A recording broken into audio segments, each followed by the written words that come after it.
Hello friends. तो last episode में आप लोगों ने बैटल देखी थी लूफी वर्सेस क्रैकर की, जिसमें लूफी की हालत थोड़ी सी खराब हो जाती है। अब आइए शुरू करते हैं।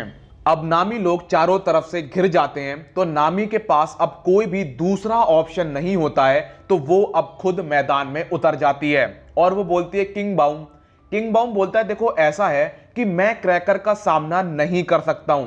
नामी बोलती है किंग बाउम सुनो मेरी बात, मैं इनका ध्यान अपने ऊपर करूंगी और तुम यहां से लूफी को लेकर निकल जाना। किंग बाउम बोलता है कि ठीक है। नामी सबसे पहला अटैक यूज करती है गस्ट विंड, लेकिन इस अटैक का कोई भी फायदा नहीं होता है और किंग बाउम नहीं भाग पाता है। इसके बाद नामी यूज करती है थंडर ब्रीड टेम्पो। ये अटैक काम करता है और किंग बाउम को वहां से भागने का मौका मिल जाता है। अब क्रैकर और नामी आमने सामने होते हैं। क्रैकर नामी से बोलता है कि जर्मा का बेटा तुम्हारे लिए इतना इंपॉर्टेंट क्यों है, मैं समझ नहीं पा रहा हूं, और अगर तुम मामा के खिलाफ जाती हो तो तुम पक्का मारी जाओगी।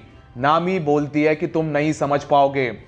वो भले ही मुझे परेशान करता है, कभी कभार छेड़ता है, लेकिन जब हम परेशानी में होते हैं तो वो अपनी जान दांव पर लगा देता है हमें बचाने के लिए, और आज वो परेशानी में है तो आज हम अपनी जान लगा देंगे उसे बचाने के लिए। जिसके बाद क्रैकर बोलता है कि अच्छा, मैं तुमसे काफी कुछ सीख सकता हूं, और अब नामी क्रैकर को चैलेंज कर देती है। वो बोलती है कि तुम अपने बिस्किट के सोल्जर्स को हटाओ और तुम आकर मेरा सामना करो। और अब क्रैकर और नामी लड़ना शुरू करते हैं, लेकिन क्रैकर नामी के ऊपर भारी पड़ता है और वो अपनी स्वॉर्ड नामी के अंदर घुसेड़ने वाला होता है कि तभी मैदान में आ जाता है लूफी, और वो बोलता है कि मेरे साथी को हाथ भी मत लगाना। फिर हमें सांजी दिखाया जाता है जो कि नीजी की मार लगा देता है, लेकिन तब भी इचिजी बोलता है कि रुक जाओ सांजी, अगर तुमने निजी पर हाथ उठाया तो हम ये भूल जाएंगे कि हमने ईस्ट ब्लू में किसी को अपना बंदी बना रखा है। जिसके बाद निजी हेनरी निडल नाम का अटैक यूज करता है और सांजी जमीन पर गिर पड़ता है। इसके बाद निजी बोलता है कि अगर तुम्हें उस शेफ से प्यार है तो हमें बता देते, हम उसे तुम्हारी खातिरदारी में लगा देते। और इसके बाद इचिजी बोलता है कि एक बार फिर दोबारा सांजी तुम्हारा स्वागत है और तुम आज भी फेलियर हो। इसके बाद हमें दिखाया जाता है कि आखिरकार सांजी को फेलियर क्यों बुलाया जाता है। जज ने साइंस की मदद से अपने बच्चों को सुपर ह्यूमन बना दिया होता है। वो बहुत ही ज्यादा पावरफुल होते हैं, बस उन्हें ट्रेनिंग करनी होती है। वो बच्चों में कोई भी इमोशन नहीं होता है, यानी कि वो बिल्कुल निर्दयी होते हैं। कोई मर जाए, उनके खुद पिताजी मर जाएं, उन्हें कोई भी फर्क नहीं पड़ेगा।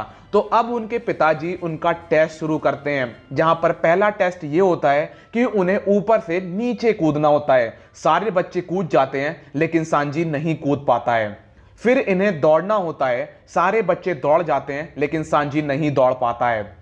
इसके बाद इन्हें हर्डल करना होता है, सब बच्चे कूद जाते हैं, लेकिन सांजी नहीं कूद पाता है। फिर स्विमिंग करनी होती है, सारे बच्चे स्विमिंग कर लेते हैं, लेकिन सांजी नहीं तैर पाता है। इसके बाद निजी और सांजी के हाथों में स्वॉर्ड दी जाती है, जहां पर सांजी निजी के ऊपर अटैक करता है, लेकिन स्वॉर्ड टूट जाती है, और इसके बाद निजी सांजी को बजा डालता है। अब जो टेस्ट लिया होता है उसका रिजल्ट आता है, और रिजल्ट ये होता है कि पांचों भाइयों में चारों भाई बहन तगड़े हैं, लेकिन जो सांजी है वो एक नॉर्मल इंसान है। जिसके बाद साइंटिस्ट बोलते हैं कि जज, जो सांजी है वो एक फेलियर है। तो उसके बाप को बड़ा अच्छा लगता है कि उसके चार बच्चे ताकतवर हैं, लेकिन सांजी कमजोर होता है तो उसे बुरा लगता है। सांजी की बहन थोड़ी सी डिफरेंट होती है, क्योंकि उसके अंदर इमोशन होते हैं। सांजी की जब पिटाई होती है तो उसकी बहन को बुरा लगता है और वो उसकी मलम पट्टी भी करती है। सांजी को खाना बनाना पसंद होता है, वो चूहों के लिए खाना बनाता है। सांजी को किताब पढ़ना पसंद होता है, तो वो नोलैंड की किताबें पढ़ता है और वो डेविल फ्रूट्स की किताब भी पढ़ता है। लेकिन उसके बाप को ये बिल्कुल अच्छा नहीं लगता है कि सांजी चूहों के लिए खाना बनाता है, तो सांजी के पिताजी उसे डांटते हैं और बोलते हैं कि तुम्हें पता नहीं है, जो रॉयल लोग होते हैं वो किसी के लिए कुछ नहीं करते हैं, तुम्हारी माँ भी ऐसी थी और तुम अब उनकी लेगेसी को आगे लेकर मत जाओ। इसके बाद सांजी के पिताजी उसके डांट लगाते हैं और बोलते हैं कि जाओ जाकर मेहनत करो, तुम्हारे भाई बहन कितने ज्यादा ताकतवर हैं और तुम बिल्कुल बेकार हो, जाओ जाके 10 गुनी 100 गुनी ज्यादा जाकर मेहनत करो। सांजी अपनी पूरी ताकत लगाता है, सब कुछ करता है, लेकिन वो अपने भाई बहनों की तरह नहीं कर पा रहा होता है। ये बात उसके पिताजी को बुरी लगती है और वो अपने बेटे को मरा हुआ घोषित कर देता है। इसके बाद सांजी को तहखाने में डाल दिया जाता है। सांजी गुस्सा करता है, कहता है कि अगर मेरे पिताजी को यह बात पता पड़ेगी कि तुमने मुझे तहखाने में बंद कर दिया है तो वो तुम्हें सजा देंगे। और वो इंसान फिर सांजी से बोलते हैं कि ये ऑर्डर हमें तुम्हारे पिताजी ने ही दिया है। ये सुनकर सांजी रोने लगता है। सांजी के भाई बहन दिन पे दिन ताकतवर हो रहे होते हैं और सांजी को तहखाने में अब 6 महीने हो जाते हैं। सांजी के लिए बस खाना आता है जो कि काफ़ी ज़्यादा बढ़िया होता है। तो जो शेफ़ खाना बना रहे होते हैं वो बोलते हैं कि यहाँ पर तो कोई मेहमान भी नहीं आया है, तो हम लोग इतना अच्छा खाना किसके लिए बनाते हैं। तो जो हेड शेफ़ होता है वो बोलता है कि ये मालिक का ऑर्डर है, चुपचाप बस खाना बनाओ।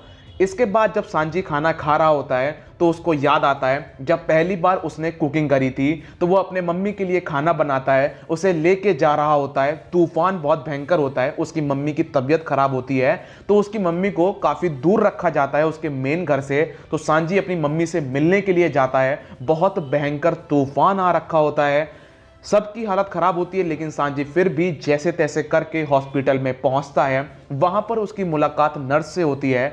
तो नर्स देखती है कि सांजी ने कुछ खाने के लिए बनाया है। तो पहले तो नर्स उस खाने को सांजी की मम्मी को देने के लिए मना कर देती है, लेकिन फिर वो खुद चखती है तो वो समझ जाती है कि ये खाना उसकी मम्मी के लिए बिल्कुल भी ठीक नहीं है।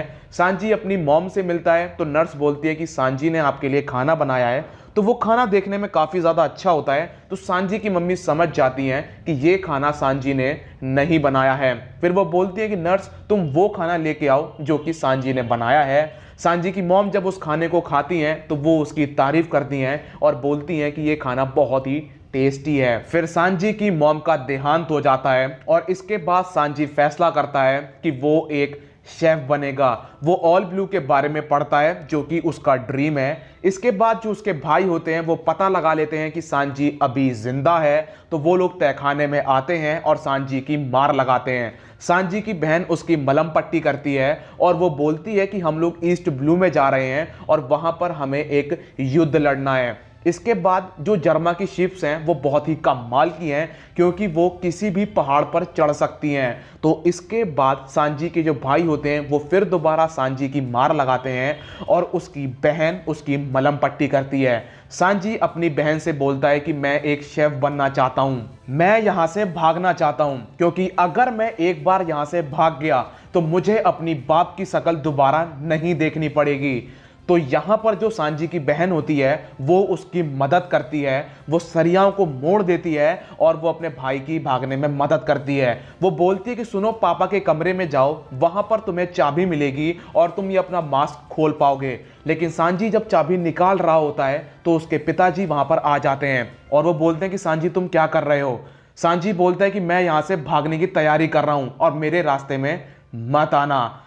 सांजी के पिताजी बोलते हैं कि ऐसी इस दुनिया में कोई भी जगह नहीं है जहां पर तुम जैसा बच्चा सरवाइव कर पाएगा, तुम मारे जाओगे। सांजी बोलता है तो मैं क्या करूं, पर मैं यहां से भागूंगा। सांजी के पिताजी बोलते हैं चलो ये अच्छी बात है, क्योंकि मैं एक इंसान हूं और मैं अपने बच्चे को नहीं मार सकता हूं। क्या तुम मेरे ऊपर एक एहसान करोगे, कभी भी किसी को ये मत बताना कि मैं तुम्हारा बाप हूं, क्योंकि ये मेरे लिए काफी शर्मिंदगी वाली बात होगी। इसके बाद सांजी वहां से भाग जाता है और उसकी बहन एंड में भी उसकी भागने की मदद करती है और सांजी वहां से भाग जाता है। बैक स्टोरी यहीं पर खत्म होती है और अब सांजी के भाइयों ने सांजी की मार लगा दी होती है। सांजी का मुंह उन्होंने सुझा दिया होता है और हमेशा की तरह उसकी बहन उसकी मदद करने के लिए आती है और वो बोलती है कि अगर तुम उस इंसान की चिंता करना छोड़ दो तो शायद तुम्हारे साथ ऐसा ना होता। वैसे भी एक बात बताओ, तुम तो इस जगह से नफरत करते थे, तो यहां पर अब तुम क्या करने आए हो। इसके बाद हमें लूफी दिखाया जाता है जो कि अब भूखा हो जाता है तो वो बिस्किट्स के सोल्जर्स को खाने की कोशिश करता है, लेकिन वो काफ़ी ज़्यादा हार्ड होते हैं तो लूफी उन्हें नहीं खा पा रहा होता है। तो नामी अब वहाँ पर बारिश कराती है जिससे वो बिस्किट एकदम मुलायम हो जाते हैं और लूफी उन्हें तोड़ तोड़ कर खाना शुरू कर देता है। वो सारे सोल्जर्स को खा जाता है, लेकिन क्रैकर फिर दोबारा बहुत सारे सोल्जर्स बना देता है। तो अब नामी बोलती है कि लूफी तुम मेरे पीछे आओ, इन बिस्किट्स को और टेस्टी बनाया जाए।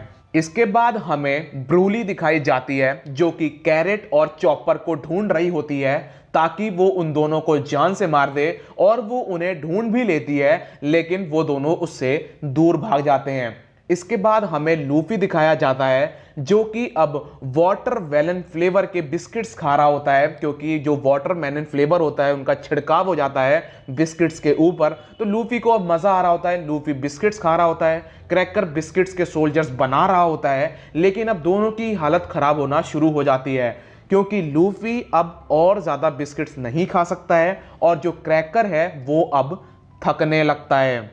इसके बाद हमें सांजी दिखाया जाता है। सांजी की बहन सांजी के चेहरे पर एक फेस मास्क सा लगा देती है जिससे उसका जो सूजा हुआ मुंह होता है वो ठीक हो जाता है। इसके बाद उसकी बहन बोलती है, सांजी एक बात बताओ, तुम्हारे अंदर ये संस्कार कहाँ से आया? तो सांजी बताता है कि डायनासोर के ज़माने से ये संस्कार चले आ रहे हैं कि एक लड़के को लड़की को कभी भी पैरों से नहीं मारना चाहिए। तो सांजी के सामने बहुत बड़ी दिक्कत होती है। पहली चीज़ कि वो अपने हाथों का उपयोग बस खाना बनाने के लिए करता है और जो उसके पैर हैं उससे वो लड़कियों को मार नहीं सकता है, इसलिए सांजी कभी भी लड़कियों को नहीं मार पाता है। और उसके अंदर ये भी है कि लड़की को नहीं मारना चाहिए और ये रियलिटी में भी अच्छा है, इसको हमें अपनाना चाहिए।